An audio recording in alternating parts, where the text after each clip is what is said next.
എന്റെ സ്കാനിങ്ങിന്റെ റിപ്പോർട്ട് കിട്ടിയിട്ടുണ്ട് കേട്ടോ. അതായത് എന്റെ കയ്യിലിരിക്കുന്നുണ്ട്.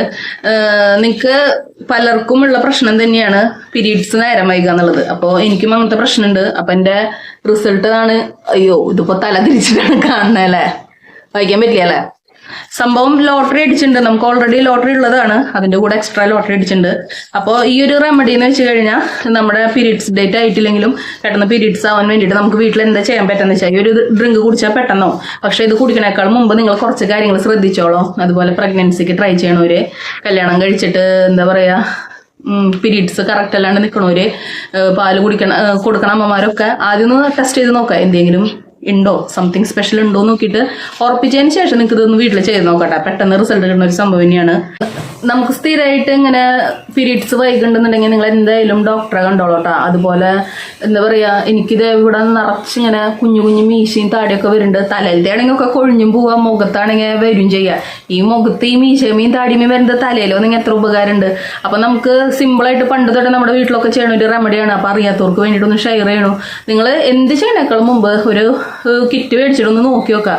ബൈ ചാൻസ് നമുക്ക് എന്തെങ്കിലും ഉണ്ടെങ്കിൽ പിന്നെ നമ്മൾ വിഷമിച്ചിട്ട് കാര്യമില്ലല്ലോ. അത് നോക്കിയിട്ടില്ലാന്നുണ്ടെങ്കിൽ ഇപ്പൊ എന്നെ പോലെയാണ്, ഡെലിവറി ഒക്കെ കഴിഞ്ഞു, പ്രസവമൊക്കെ നിർത്തിയിട്ടുണ്ട്. ഇത് സംഭവത്തിൽ വൈകാണെന്നുണ്ടെങ്കിൽ നമുക്കിത് വീട്ടിൽ ചെയ്ത് നോക്കാം. ഇത് 2-3 മാസം സ്ഥിരമായിട്ട് വൈകി വരുന്നുണ്ടെങ്കിൽ നിങ്ങൾ എന്തായാലും ഡോക്ടറെ കണ്ടോളൂ. അപ്പോൾ ഞാനിപ്പോൾ എൻ്റെ സ്കാനിങ്ങിൻ്റെ റിസൾട്ട് കിട്ടിയിട്ടുണ്ട്. ഡോക്ടറെ കാണാൻ പോവാണ്. ഞാൻ ഹോമിയോ ആണ് കാണിക്കണത് കേട്ടോ. എനിക്കൊരു 5-6 വർഷം മുമ്പ് ഇതുപോലെ നല്ല പെയിനായിട്ട് സ്കാൻ ചെയ്തപ്പോഴാണ് ഫസ്റ്റ് ഇത് അറിയണം. എനിക്ക് പീരീഡ്സ് ടൈമിൽ ഓൾറെഡി വേദനയുണ്ട്, അല്ലാണ്ട് എനിക്ക് ഇടയ്ക്കൊരു വയറുവേദന വരാറുണ്ട്. അപ്പം നമ്മൾ വിചാരിക്കും നമ്മൾ മരിക്കുന്നു, പക്ഷെ നമ്മൾ മരിക്കില്ല. കുറച്ച് നേരം കഴിഞ്ഞാൽ ആ വേദന അങ്ങ് പോകും. ആ വരുന്ന നേരത്ത് നമുക്ക് സഹിക്കാൻ പറ്റാത്ത വേദന ഓരോ ആൾക്കാർക്കും വ്യത്യസ്ത തരത്തില്ല. എനിക്ക് ഈ അടുത്ത സൈഡിലായിരുന്നു.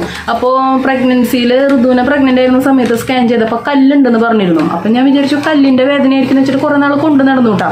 അത് കഴിഞ്ഞിട്ട് നമ്മൾ വീണ്ടും ഒരു ഡോക്ടറൊക്കെ കണ്ട് സ്കാൻ ചെയ്തപ്പോൾ കല്ലൊക്കെ പോയി, മരുന്നൊക്കെ കഴിച്ച് കല്ലൊക്കെ പോയി. എന്നിട്ടും എൻ്റെ വേദന കുറയണില്ല. എന്നിട്ട് എന്താണെന്ന് മനസ്സിലാവാണ്ട് നമ്മൾ വീണ്ടും ഡോക്ടറെ കണ്ട് വീണ്ടും സ്കാനൊക്കെ നടത്തി. വയറിന്റെ സ്കാൻ ഇങ്ങനെ മുകളിൽ കൂടെ എടുത്തപ്പോൾ നമുക്ക് പറ്റിയില്ല. നമുക്ക് ഉള്ളിലേക്ക് ഇൻസേർട്ട് ചെയ്തപ്പോഴാണ് കറക്റ്റ് മനസ്സിലായത്. അതൊക്കെ ഒരു കഥകള്, എന്താ ചെയ്യാല്ലേ, നമ്മളിങ്ങനെ പെണ്ണുങ്ങളായ ഓരോരോ എന്താ പറയാ, ഭൂമിയിലേക്ക് പിറന്ന് മരിക്കണ വരെ ഓരോരോ സാഹചര്യത്തിലൂടെ ഇങ്ങനെ കടന്നു പോകണം. അപ്പം ഞാൻ എന്തായാലും എൻ്റെ റിസൾട്ടും കൊണ്ട് ഡോക്ടറിൻ്റെ അടുത്തേക്ക് പോവാണ്. എന്നെ വഴക്ക് പറയുമെന്ന് അറിഞ്ഞൂടാ. ഈ ഇങ്ങനത്തെ സംഭവമുള്ളവരൊക്കെ ഒരു 6 മാസമൊക്കെ കൂടുമ്പോൾ സ്കാൻ ചെയ്തിട്ട് അതിൻ്റെ വളർച്ച എങ്ങനെയാണ്, അതെങ്ങനെയാണ്, ഇതെങ്ങനെയാണെന്നൊക്കെ നമ്മൾ നോക്കണം. എന്നെ സംബന്ധിച്ച് അങ്ങനത്തെ ഒരു ചേതോവികാരം ഇല്ലാത്തത്. ബേസിക്കലി എനിക്ക് അങ്ങനെ അയ്യോ അമ്മേ എന്നുള്ളൊരു ടെൻഷനില്ല. എനിക്ക് എന്ത് വന്നാലും എനിക്കൊരു ടെൻഷനില്ല. പക്ഷെ എൻ്റെ ഒപ്പം നിൽക്കണവർക്ക്, പിള്ളേർക്കോ ബൈജാണ് അമ്മമ്മയ്ക്ക് പപ്പയ്ക്ക് അല്ലെങ്കിൽ നമ്മുടെ ചുറ്റുവട്ടം നിൽക്കണ, എന്നെ റൗണ്ട് ചെയ്ത് നിൽക്കണ ആർക്കെങ്കിലും ഒരു നിസാരം വന്നു കഴിഞ്ഞാൽ ഞാൻ ആകെ ഡൗണാവും. മിക്കവരും അങ്ങനെയൊക്കെ തന്നെയായിരിക്കും തോന്നണില്ല. പക്ഷെ ബൈജാണ് ചോദിച്ചാൽ നിനക്ക് എന്തൊരു ടെൻഷൻ ഇല്ലാത്ത ഒരു പേടിയില്ലാത്ത, നമ്മൾ കുറെ പേടിച്ചിട്ടും ടെൻഷൻ അടിച്ചിട്ടും കാര്യമൊന്നുമില്ലല്ലോ. അപ്പോൾ നിങ്ങൾക്ക് ഇങ്ങനെ പീരീഡ്സ് വൈകുകയാണെങ്കിൽ ഇതൊന്ന് ട്രൈ ചെയ്ത് നോക്കി നോക്കാം. പക്ഷെ ട്രൈ ചെയ്യണേക്കാൾ മുമ്പ് നിങ്ങളൊന്ന് ചെക്ക് ചെയ്ത് നോക്കി നോക്കാം. ബൈ ചാൻസ് നമുക്ക് എന്തെങ്കിലുമൊക്കെ ഉണ്ടെങ്കിലാന്നേ നമ്മൾ പിന്നെ വിഷമിച്ചിട്ട് കാര്യമില്ല. അപ്പോൾ ഇത് വീട്ടിൽ ചെയ്ത് നോക്കാം. അപ്പോൾ പാല് കൊടുക്കണം അമ്മമാർക്ക് ചെയ്ത് നോക്കാം. പക്ഷെ പ്രസവിച്ച് കഴിഞ്ഞിട്ട് ഇതുവരെ പീരീഡ്സ് ആവാണ്ട് നിൽക്കണവരെന്ന് വെച്ചാൽ പലർക്കും പറ്റണ സംഭവമാണ്. ചിലർ 1 വർഷമൊക്കെ കഴിഞ്ഞിട്ടാണ് പീരീഡ്സ് ആവാറ്. ചിലപ്പോൾ അതിൻ്റെ ഉള്ളിൽ തന്നെ പ്രഗ്നൻ്റ് ആയിട്ട് ഇരിക്കണ്ടോ നമുക്കറിയില്ല. അപ്പോൾ നമ്മൾ എന്ത് റെമഡി ചെയ്യണേക്കാളും മുമ്പ് നമ്മുടെ ഭാഗം ആദ്യം സേഫ് ആക്കി വെക്കാം.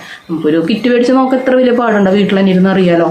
അതിലിപ്പോൾ സാധാരണ ഡേറ്റ് കഴിഞ്ഞിട്ട് ഒരു 10 ദിവസം 15 ദിവസം കഴിഞ്ഞിട്ട് നമുക്ക് ആയില്ല എന്നുണ്ടെങ്കിൽ നമുക്കൊന്ന് നോക്കി നോക്കാം എന്തെങ്കിലും ഉണ്ടോ എന്ന്. അത് എന്നിട്ട് ഇല്ല എന്നുണ്ടെങ്കിൽ നമുക്കിതൊന്ന് വീട്ടിൽ ചെയ്ത് നോക്കി നോക്കാം. എന്നിട്ട് നിങ്ങൾക്ക് ആയില്ല എന്നുണ്ടെങ്കിൽ നിങ്ങൾ എന്തായാലും ഡോക്ടറെ കാണണം, വെച്ചുകൊണ്ടിരിക്കരുത്. അപ്പം ഞാൻ എൻ്റെ ലോട്ടറിയും കൊണ്ട് പോട്ടെ. ഡ്രിങ്ക് എന്താന്ന് വേഗം കാണിച്ചു തരാം കേട്ടോ. നമുക്ക് പീരീഡ്സ് ആവാനുള്ള ഡ്രിങ്ക് പെട്ടെന്ന് തന്നെ തയ്യാറാക്കാം. അതിന് വേണ്ടിയിട്ട് കുറച്ച് സാധനങ്ങളോട് എടുത്തു വെച്ചിട്ടുണ്ട് കേട്ടോ. അപ്പോൾ നമ്മൾ ഫസ്റ്റ് എടുത്ത് വെച്ചിരിക്കുന്നത് ഒരു പീസ് ഇഞ്ചിയാണ്. ഇഞ്ചി സ്കിന്നൊക്കെ റിമൂവ് ചെയ്ത് കഴുകി വൃത്തിയാക്കി ഇവിടെ കൊണ്ടുവച്ചിട്ടുണ്ട്. അതുപോലെ നല്ല ജീരകം, ചെറിയ ജീരകം എന്നൊക്കെ പറയണ ജീരകം കുറച്ചെടുത്തിട്ടുണ്ട്. അതുപോലെ ഇത് നമ്മുടെ പട്ട, കറുവപ്പട്ട എന്ന് പറയില്ലേ, ഇത് കാണാൻ ഒരു ഭംഗിയില്ലാത്തതേ, ഇത് നമ്മുടെ പറമ്പിലുണ്ടായതാട്ടാ. അതേ കണ്ട, നമ്മളിങ്ങനെ കീറി കൊണ്ടുവന്ന് ഉണങ്ങും. ശരിക്കുള്ള പട്ട ഇതെല്ലാമൊക്കെ ആൾക്കാർ പറയുന്നുണ്ട്. പക്ഷെ ഇതൊക്കെ നമ്മുടെ മസാല പാക്കറ്റിൽ വരുന്ന സെയിം പട്ടയുടെ മണാണ് ഇട്ടത്. കൊച്ചിയിലൊക്കെ പോയപ്പോൾ പട്ടയുടെ വേറെ വെറൈറ്റികളൊക്കെ ഒരുപാട് കണ്ടിട്ടുണ്ടായിരുന്നു കേട്ടോ. അപ്പൊ ഇത് 3ഉം കൂടിയിട്ട് നമുക്കൊന്നൊരു ജാറിലിട്ടിട്ട്, വെള്ളമൊന്നും വേണ്ട, ജസ്റ്റ് ഒന്ന് നമ്മുടെ ചെറിയ ജാറില്ലേ അതിലിട്ടിട്ടൊന്ന് ചതച്ച് പൊടിച്ച് കൊണ്ടുവരാം കേട്ടോ. ഇപ്പൊ നമ്മുടെ ആ കൂട്ട് നല്ല പോലെ ചതച്ചു കൊടുക്കുന്നുണ്ട് കേട്ടാ. നമുക്കൊരു പാത്രം, ഗ്ലാസ് വെള്ളം നമ്മൾ ഒഴിച്ചു കൊടുക്കുന്നുണ്ട്.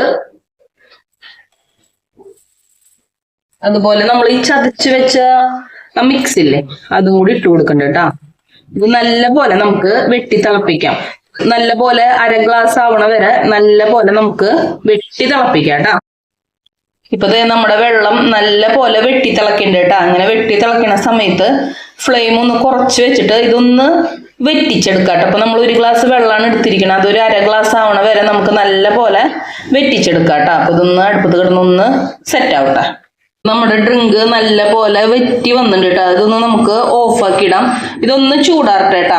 വെറും വയറ്റില് കഴിക്കണോണ്ട് പ്രശ്നമില്ല, പക്ഷെ ഇതിന് നല്ല എരിവുണ്ടാവും. നമുക്കിത് രാവിലെ ഭക്ഷണം കഴിച്ചിട്ട് ഒന്ന് കഴിക്കാം, അതുപോലെ രാത്രി ഭക്ഷണം കഴിച്ചിട്ട് നമുക്കൊന്ന് കഴിക്കാം. ഒരു തവണ കഴിക്കുമ്പോൾ തന്നെ സാധാരണപ്പെട്ടവർക്കൊക്കെ ആവാറുണ്ട്. അഥവാ ആയിട്ടില്ലെങ്കിൽ നമുക്കിത് 2 ദിവസം കഴിച്ചു നോക്കാം കേട്ടോ. അപ്പൊ ഇതൊന്ന് അരിച്ചിട്ട് നിങ്ങൾക്ക് കാണിച്ചു തരാം. ഇത് നമുക്ക് അരിച്ചിട്ട് ഉപയോഗിക്കാം കേട്ടോ. ഇതിപ്പോ ചെറിയ ഗ്ലാസ് താഴെ വെച്ചിരിക്കണം നിങ്ങൾക്ക് കാണാൻ വേണ്ടിയിട്ട്. ഇതൊരു 1/2 ഗ്ലാസ് എന്തായാലും ഉണ്ടാവും. 2 നേരമായിട്ട് നമുക്ക് കുടിക്കാം.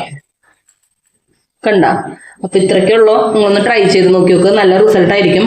വീണ്ടും വീണ്ടും പറയണു, മുമ്പ് പറഞ്ഞ കാര്യങ്ങളൊക്കെ ശ്രദ്ധിച്ചിട്ട് വേണം ഈ കാര്യം ട്രൈ ചെയ്യാനായിട്ട് കേട്ടാ.